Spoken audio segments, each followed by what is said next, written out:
어제부터 동아시아를 긴장시키고 있는 코로나19. 일본에서는 첫 사망자 80대 여성이 발생했는데요. 해외여행은 한 적이 아예 없다라고 합니다. 그리고 택시 운전사인 사위한테 전염이 됐다라고 합니다.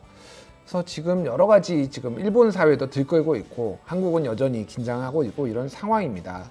근데 최근에 이제 한겨레 20일에서 좀 의미심장한 기사를 냈는데, 과거에 메르스 사태, 2015년 한국을 강타했던 메르스 사태를 보면서 이 감염증 전염된 환자들에 대한 우리들의 시선에 대해서 한번 돌이켜보는 기사를 써서 저희가 그 기자를 모시고 한번 얘기를 나눠보고자 모셨습니다. 한겨레 20일 이재호 기자 나오셨습니다. 안녕하세요. 네, 안녕하세요. 예, 저희 여기 국민TV 나와 보신 적 있으신가요? 아니요, 오늘 처음입니다. 아, 그래요? 네네.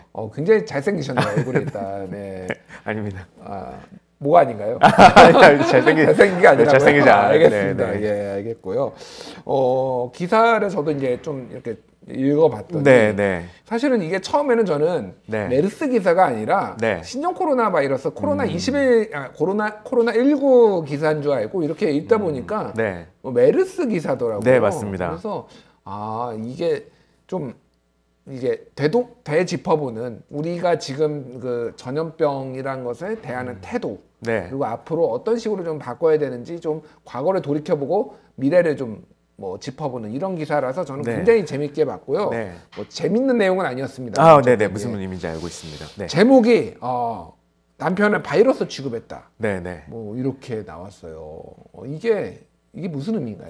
그러니까 저희가 지금 이제 코로나 바이러스 사태에서 싸우고 있는 것은 바이러스이지 않습니까? 저희가 목표로 하고 있는 것은 바이러스의 박멸인데, 사실상 사회에서 일어나는 일들은 그 바이러스에 감염된 사람들, 그 사람들까지도 죽이고 있다는 것입니다. 인격적으로나 이 환자 같은 경우는 실제로 이제 사람이 죽기도 했고요. 그러니까 저희가 이제 죽여야 할 것은 바이러스이고 살려야 할 것은 바이러스에 감염된 환자인데, 이것이 이제 감염병 사태라는 이제 특이한 사태입니다. 이것은 그러다 보니까 자신도 잘못 없이 병원에 갔다가 혹은 이제 지역 사회에서 감염 피해를 입어서 이제 감염자가 되지만, 이제 감염이 되는 동시에 확진 판정을 받는 동시에 잠재적 가해자라는 또 그런 위치에 처하면서 사회적 낙인이 찍히게 되는 거죠. 그 말씀하신 것처럼 저희도 원래는 이 코로나19 사태와 관련해서 기사를 쓰기 위해서 이제 메르스 사태 당시에 유가족과 환자들을 한번 만나서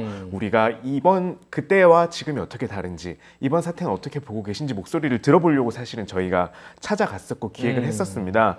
하지만 저희가 찾아갔는데 그 당시에 이제 환자가 돌아가시고 혹은 치료가 되신 분들도 아직까지 정상 생활을 하지 못하고 있는 거예요.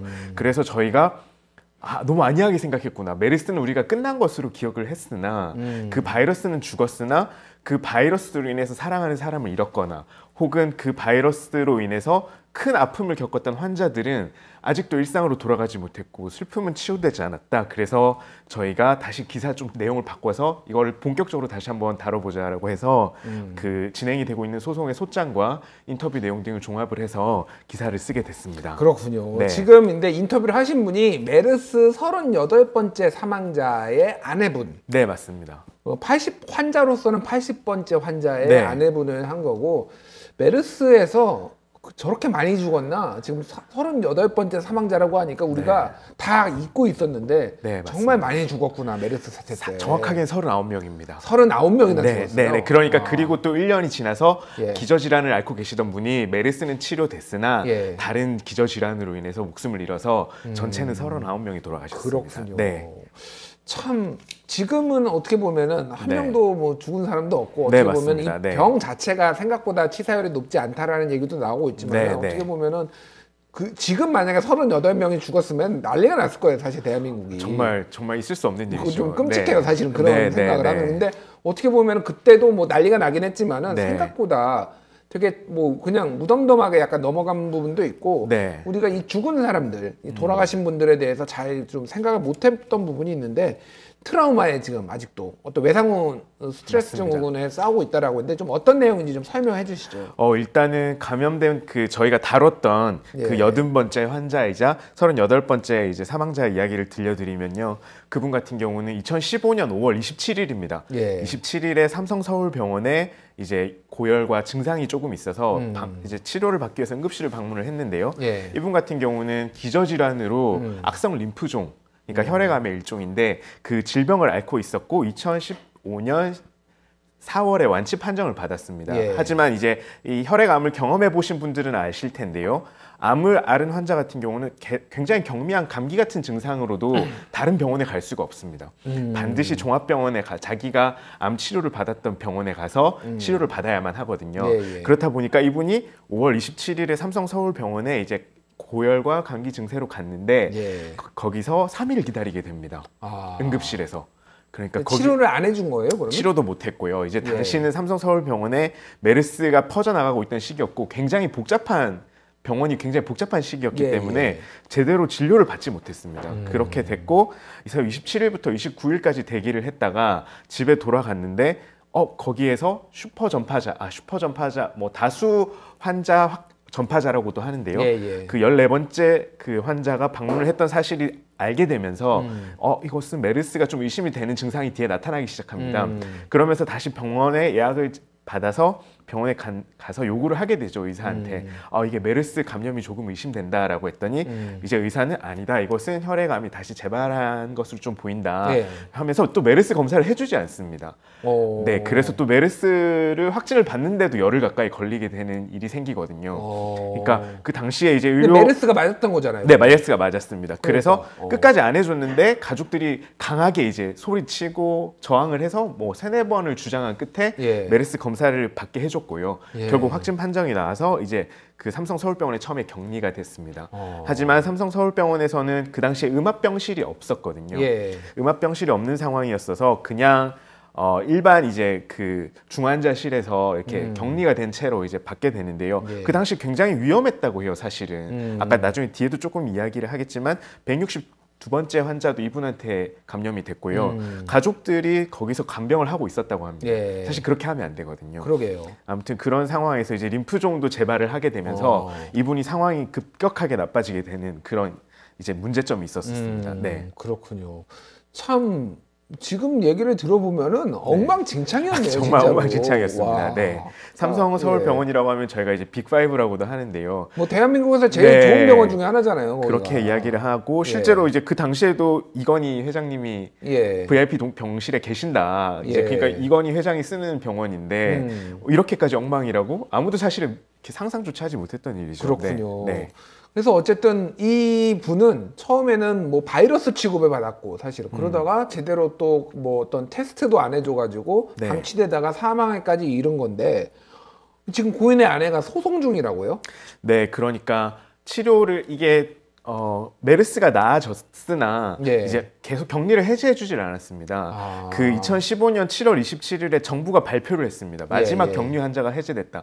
하지만 그것은 거짓말이었죠. 왜냐하면 그 당시에 이 환자는 계속 격리가 돼 있는 상황이었거든요. 아, 그래요? 네. 그리고 이제 그 다음 날인 2015년 7월 28일에 황교안 국무총리가 사실상 메르스가 해제됐다. 우리는 메르스가 끝이 났다. 예. 일상으로 돌아가시라라고 했지만 이분은 계속 격리 병실에서 치료를 받고 있는 상황이었습니다. 이제 그분에게서 메르스 증상은 사라졌으나 예. 이게 검사에 조금 문제라고 할 수 있는데요. 전문가들 이야기를 들어보면 그 폐에서 이제 이미 죽은 남은 이제 바이러스들이 계속 검출이 되면서 예. 이게 양성 판정이 계속 오락가락하면서 나왔던 거예요. 그러다 보니까 쉽사리 격리 해제를 하지 못했고요. 예. 적절히 항암 치료를 받지 못해서 결국 돌아가셨다 보니까 이제 그 가족들이 삼성 서울병원과 서울대병원 그리고 질병관리본부 법무부를 비롯한 대한민국 정부를 대상으로 소송을 제기를 해서 서울대병원은 왜 들어간 건가요? 서울대병원은 그 당시에 전문가들의 의견을 모아서 이 환자를 이제 해제도 좋다라는 결론을 내렸음에도 불구하고 네. 그 감염병위원회라는 감염병 이제 그 사람에 대한 해제를 의결할 수 있는 예. 위원회를 구성해서 하지 않은 그 책임을 물어서 소송을 제기를 했습니다. 아, 그렇군요. 네. 참 뭐 이 부인의 입장에서 보면은 네. 정부와 병원들이 제대로 네. 판단을 못 내리거나 결정을 못 내리거나 그렇게 함으로써 남편이 이제 돌아가셨다라고 볼 수밖에 없는 거고 분명 네. 지금 얘기만 들은 걸로 보면은 그런 과실이 분명히 보이는 것 같아요. 네. 이분들은 이제 어떤 말씀을 주로 하시나요?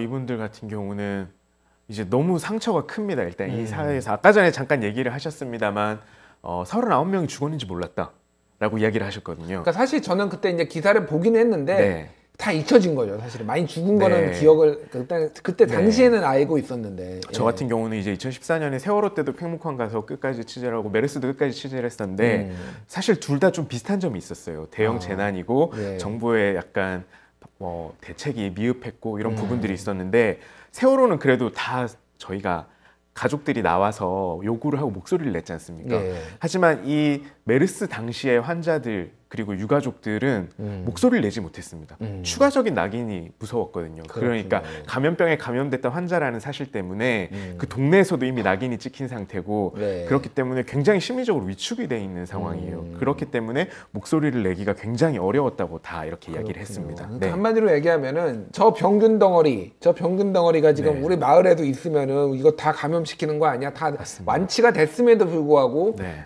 주변 사람들의 시선 이런 것들이 상당히 가족들 그리고 환자의 그 가족을 굉장히 힘들게 했다 이런 말씀이잖아요. 네, 맞습니다. 예, 그렇군요. 그 또 속상해했던 부분이 사망한 뒤에 나온 기사였다라고 네. 얘기를 했는데 어떤 기사들이 나왔었나요 그때? 이제 그때 연합에서 단독이라는 제목을 달고 예. 마지막 환자 사망 이제 메르스 제로 이런 제목으로 나갔습니다. 메르스, 그러니까 예. 그 사람이 죽었다는 게 아니라 바이러스가 이제 끝났다 이것만을 내세운 그러니까 그 사람이 죽어서 우리는 기쁘다는 건데 어쨌든 이게 다 네. 상황이 종료됐으니까 기쁘다라고 하는 뭐 어떤 취지로 그거를 썼는지는 알겠는데 네. 상당히 좀 뭐 이렇게 피해자에 대한 어떤 뭐 감수성이라는 것들이 상당히 부족했네요. 저는. 큰 상처를 예. 받았다고 하고요. 그러니까 예. 우리 모든 국민이 우리 남편의 죽음을 기다렸던 것인가? 아. 우리가 이 한국 사회가 이제 사회 경제적으로 정상으로 가는 것을 우리 남편이 맡고 있었던 건가? 이렇게 좀 느꼈다. 이렇게 토로를 하셨습니다. 그렇군요. 네. 그러겠네요. 사실은 저런 거는 무심하게 이제 지나칠 수가 있어요. 잘 사람들은 모르니까. 근데 네, 이제 맞습니다. 감수성이란 게 뭐 얼마 전에 이제 뭐 문재인 대통령도 요미우리 신문이 비판을 하니까 피해자 중심주의가 국제 사회의 기준이다 이런 네, 얘기를 맞습니다. 했거든요. 그래서 네, 네. 우리가 피해자의 중심 사고를 뭐 좀 해보지 않으면은 뭐 저렇게 쓸 수도 있지라고 생각할 수도 있는데 네. 지금 들어보면은 상당한 어떤 맞습니다. 좀 네. 감수성에 상처를 받았을 것 같다라는 생각이 들고요. 자, 또 다른 한 분의 환자를 취재했다. 메르스 162번째 환자. 네, 아까 제가 잠깐 말씀을 드렸습니다만 이제 80번째 환자의 엑스레이를 찍다가 그분을 예. 비롯해서 한 두세 분의 엑스레이를 더 찍었는데요. 감염 환자의 예. 그때 이제 보호구를 제대로 착용을 하지 못하고 병원에서 지급을 해주지 않아서요. 그래서 감염이 됐고 이분 같은 경우는 그러면 이분은 병원에서 근무하던 네, 분이셨어요? 방사선사입니다.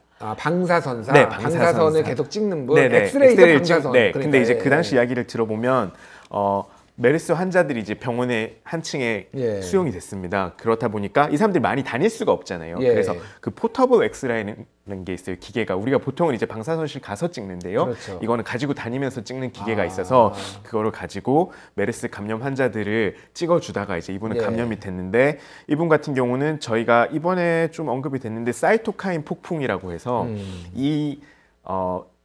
설명을 드리면 면역력이 좋은 사람이에요. 젊고. 예. 그래서 오히려 이런 사람들이 건강하게 극복할 것 같은데 몸이 너무 과하게 바이러스에 반응해서 오히려 몸을 해치는 현상을 말합니다. 사이토카인 폭풍. 약간 네. 뭐 자가 면역 체계 질환 같은 그런 느낌이거든요. 그러니까. 네. 예. 그래서 이분 같은 경우는 뭐 진짜 죽을 고비를 몇 차례를 넘겼고요. 치료를 받으면서 이번에는 많이 나오지 않았습니다. 메르스 때는 에크모라고 해서 예. 이제 심폐 기능을 대신하는 장치를 이제 다는 게 있는데 많은 사람들이 에크모를 달았었거든요. 그러니까 에크모를 달게 되면 이제 혼수 상태에서 뭐 예. 악몽도 꾸게 되고요. 뭐 예, 그런 굉장히 큰 고통을 겪는데 이분 같은 경우도 체중이 뭐 거의 20kg 가까이 빠져서 치료를 받는 과정에서 그렇군요. 네 이후로도 굉장히 큰 고통을 받았다고 합니다. 아니 그러면은 이분은 네. 어쨌든 업무상 재해잖아요. 일종의 네, 네. 산재라고 저는 맞습니다. 볼 수밖에 네. 없는데 이거에 대해서 뭐 어디 병원이나 국가에서 좀 보상을 해주거나 그렇게 했나요? 지금 따로 보상을 받은 건 없다고 하고요. 이번에 유급 휴가를 줄 수 있다 이렇게는 이제 알려져 있잖아요. 유급 휴가요? 네네. 그러니까 예. 예를 들어서 감염병에 감염이 돼서 확진 판정을 받으면 이제 예. 일을 하지 못하는 부분에 대해서 그렇죠. 유급휴가를 주고 그 유급휴가비를 정부가 지원하도록 돼 있거든요. 그 비용을. 그래서 이분 같은 경우 유급휴가를 자가격리할 경우에 뭐 지원한다든지 뭐 그런 치료 것들 받을 경우에도 거죠. 그렇고요. 그래서 유급휴가를 받긴 했으나 이제 말씀하신 산재 관련해서 좀 회사와 문제가 있다고 했습니다. 그러니까 회사에서 산재를 좀 신청하지 말아달라. 그 비용을 좀 나중에 처리를 해주겠다 이렇게 해서 지금 근데 그 약속이 지켜지고 있지 않아서 좀 골치가 아픈 상황이다 이렇게. 그렇군요. 네. 회사 입장에서는 뭐 모든 회사들이 그렇습니다만 산재가 자기 회사에서 발생을 하면은 보험료가 올라가요. 맞습니다. 그래서 웬만하면 산재 처리를 안 해주려고 길을 쓰고 네. 거기서 이제 뭐 다친 노동자들하고 굉장히 문제가 발생을 하는데 고용돼 있는 노동자 입장에서는 또 회사의 말을 들어야 되는 입장에서 그렇게 강하게 요청을 하면 또 말 찍힐까 봐. 맞습니다. 계속 일을 해야 하다 보니까 또 따를 수밖에 없고 근데 약속은 또 안 지키고 이런 뭐 악순환이 지금 계속되는 것 같아요. 그렇군요. 어찌됐든 이거는 특히 이렇게 치료를 하다가 다치신 뭐 부상을 당하거나 감염이 된 분들에 대해서는 정부가 회사가 제대로 보상을 안 해주면은 누가 앞으로 앞장서 가지고 이런 질병이 났을 때 앞장서서 치료를 하고 뭐 방역을 하려고 하겠습니까? 이거는 어떤 뭐 국가의 관점에서 보더라도 제대로 해줘야 되는 거 아닌가요? 반드시 해줘야 되는 부분이고요. 그리고 이게 어떤 문제가 있냐면요. 격리를 해서 치료를 하는 과정에서 모든 배상이 이루어져야만 우리가 스스로 이제 자신의 신체 자유를 포기하고 치료를 받을 의지가 생길 수 있는 겁니다.